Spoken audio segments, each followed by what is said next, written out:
Hello out there, you wonderful people. This is Andre, the Game Idea Guy. Thank you once again for letting me your time and your ear listening to another Game of Stars discussion. And guess what I'm going to be talking about? The graph, or whatever Sony released that everybody's been talking about.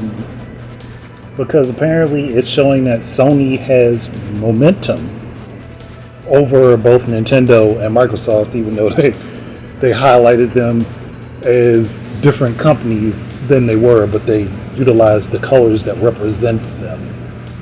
I'm not trying to be obvious there, huh, Jim Ryan? But this chart, graph, whatever the hell it is that they're trying to say it is highly misleading.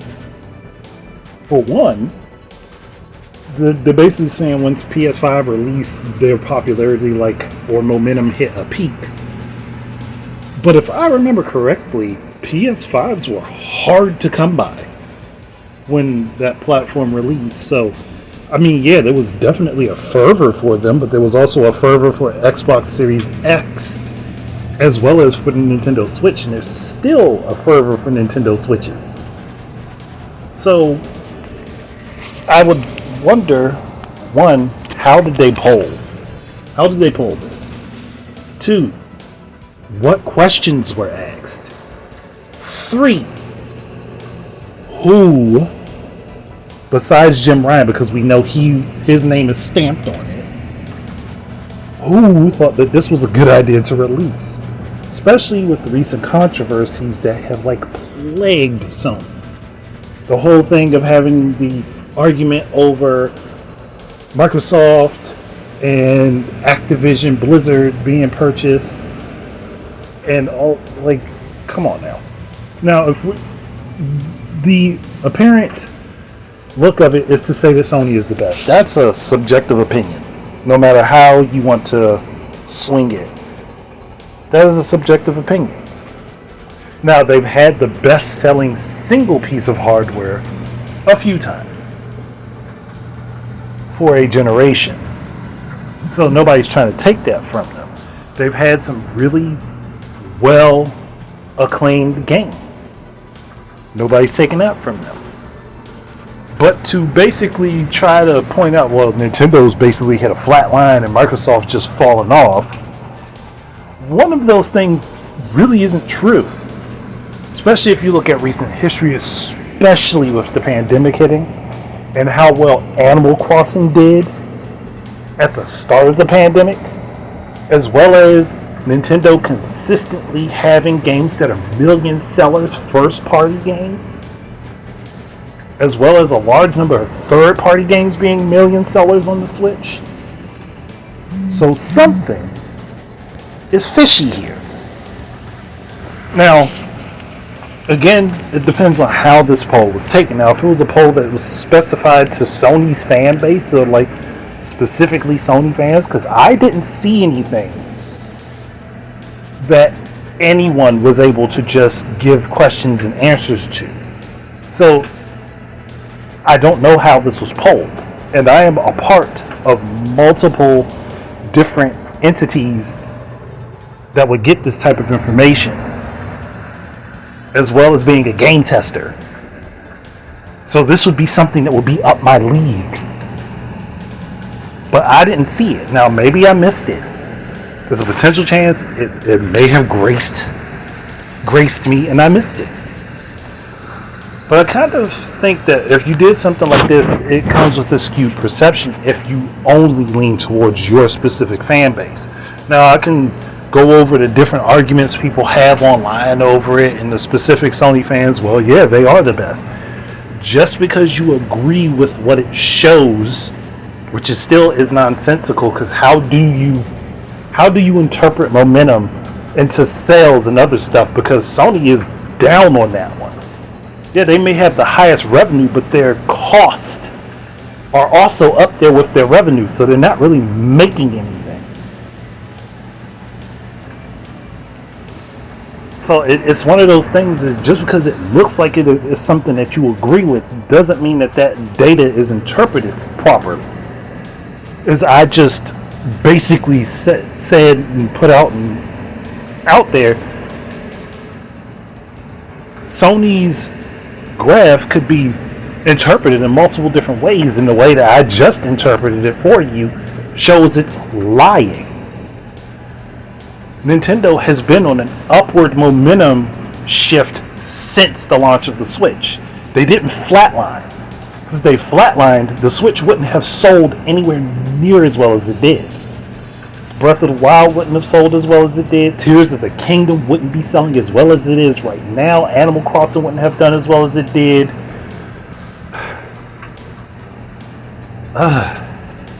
It's just one of those things.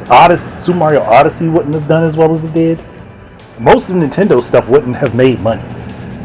If they would have made money, but they would have made far less money if they flatlined the way that this misleading piece of data shows. Screw what you believe I am, a Nintendo fanboy or a Microsoft fanboy or PC Sony fanboy or whatever. That data is horribly misleading. Because if we're going to be real and be honest, Sony has all that momentum, then they should be doing far better than they are right now, financially. And if they really had all of that momentum, honestly, all of this stuff about Activision Blizzard wouldn't have even been a thing for Microsoft to get them, because Sony wouldn't have needed them. It wouldn't be important for them if they were on that much of an upward tick. It doesn't make any sense unless you're going by a skewed audience. If you're going with an audience that is skewed to have a positive perception of you when you make this type of poll, of course the poll is going to be positive in your direction. But again, the information that's on the poll doesn't really make any sense if you have no baseline to actually work with, because momentum is unquantifiable. So they're running with an unquantifiable measurement. So the first thing that people will say, well, you're only saying that because you're a Nintendo fan. If Nintendo put out a nonsense chart like this, I'd be saying the same thing. If you put out a chart or a graph or something that has weird information that is hard to represent, I'd be asking the same questions. Let Nintendo put out a poll that says happiness on it and rate themselves at the top, and then put Sony at the bottom and Microsoft in the middle, and we have no idea how they actually polled that information. I would be tearing them a new one just like I am about to for Sony, because again, this information doesn't make sense. The only thing that makes any sense is that this chart was released to make them look good after all the other stuff happened. Just like Nintendo's run with releasing the Mario, well, not run with releasing the Mario movie, but how they pivoted off of bad press right into the Super Mario Brothers movie. They did. Even though they had already planned that movie, they put a lot of focus on that movie to kind of drown out the stuff that was going on. Nintendo has their moments where there's stuff going down and then they pivot to something else and everybody sings their praises. Sony's attempting the same thing. And I don't blame them. I'm just wondering what the hell this data is supposed to represent. Because if they're going to pivot to something and show a positive for themselves, I want to be able to understand exactly what is positive. You can have forward moving momentum that makes you smash into a wall and it comes to a halting stop. So again, this doesn't make any sense outside of, oh yeah, we need to do something really quick to make us look good in the media space. Oh, you've already got gaming and gaming news outlets basically on your nuts constantly as Sony. Even when they mess up, they're constantly on their nuts. So again, you don't really need this. All you guys have to do is just talk to the outlets that basically cater to you.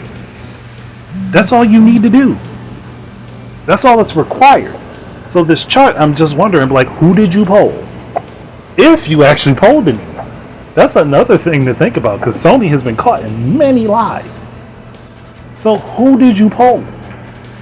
Where was this data collected? How was it collected? What time period was it collected from? Because of what they're saying is like they're basically saying that they've been collecting this information for years. In what way, shape, or form? What metrics were you using? Because there has to be some sort of standard that you are using for this to make sense. You can't just put this sort of chart out with no explanation as to what it actually is.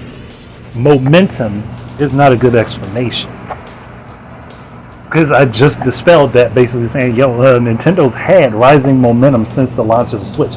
Yeah, they've had some hiccups, they've hit some bumps in the road, but for general purposes, their momentum has been on the rise. And with the rumor mill going right now, you expect me to believe that Nintendo's momentum is just flatlined? Come on now. The rumors about the next console platform for Nintendo are swirling about. You really want me to believe that their whole momentum is just flatlined? Hasn't gone anywhere. It's been in the same vicinity for years.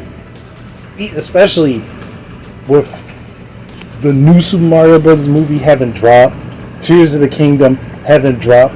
Even before then, Detective Pikachu did a great job of moving people toward the direction of being interested in Nintendo news and Nintendo media. And on top of that, the concept of the Switch is super easy to understand for the majority of people, which is why it is selling so well. Both console and software. So I'm having a hard time understanding where their momentum just stopped. What are you basing the momentum's metric on? And PS5 being the peak of Sony's momentum also doesn't make any damn sense, because they're still selling PS4s and PS4 games. And that you have to purchase literally either a PS4 or PS5 version of a game. You don't get them together like you do with Microsoft. You get one or the other. Especially when there's been bad press about games having performance issues on the PS5. And people questioning why the PS5 is having so many issues. I've talked about this multiple times over, and I would say it again, but that's a coding thing. But I'm not getting into that right now. I'll do a separate discussion on that. Or maybe I might just tack that, I'm going to tack that on at the end of this for people to understand, because it's a whole subject that apparently people don't get. Oh no, I already talked about that. Never mind. I already talked about it. I was about to do that all over. No point. But, and again, somebody's going to take this as well, you just hating on Sony. No, I'm not hating on Sony. I'm hating on the stupidity. I'm hating on the ineptitude of what they're showing. Especially with what we know happened very recently. This doesn't make any sense. Now, if their chart was to show how the companies have swapped positions in momentum, I'd be fine with that, because Sony was at the top for quite a while. And then Nintendo kind of took over. Microsoft, if we're being honest, has been at the bottom. I can understand and see that as far as momentum is concerned. They have some spikes where people genuinely get behind them, but then there's other times where it's like, I don't know what you guys are doing. But that's all dealing with public perception. Again, public perception can be a number of things. It's not quantifiable, because public perception is determined by tons of different factors. Now, if you're just talking a general consensus, yeah, maybe some people see Sony as being better than Nintendo. But if we are being honest with ourselves and we're looking at the whole scope of things, the full scope of things, more people, or I should say more accurately, more Switches have been sold than the competition currently. that would make it believable that Nintendo is the one at the peak right this moment. Sony could definitely be second place, which they are, but they wouldn't be at the top. At least not in the overall. Again, it depends on the bias of who they polled and how they polled. Because if Sony put out a poll on their own saying, well, this is a poll about Sony, of course it's going to be skewed in their favor. If they put something out anonymously, and then they give the results after they do that anonymous poll, then they would provide how they polled and what their metrics were. Because that's how you're supposed to show the results of your findings. Just sticking out like, a graph or a chart doesn't say much. That's why I call it a question. But I mean, hey, I guess not everybody tries to be academic or at least try to think academically. It's, I see this as a positive for what I like, so I'm going to roll with it. Probably not the best thing to do. But I'm going to go ahead and end it. I don't want to carry on too much more. Thank you guys very much for listening. Thank you guys. And here's up for more stuff from me. And until the next time, enjoy your games. And peace out, everybody.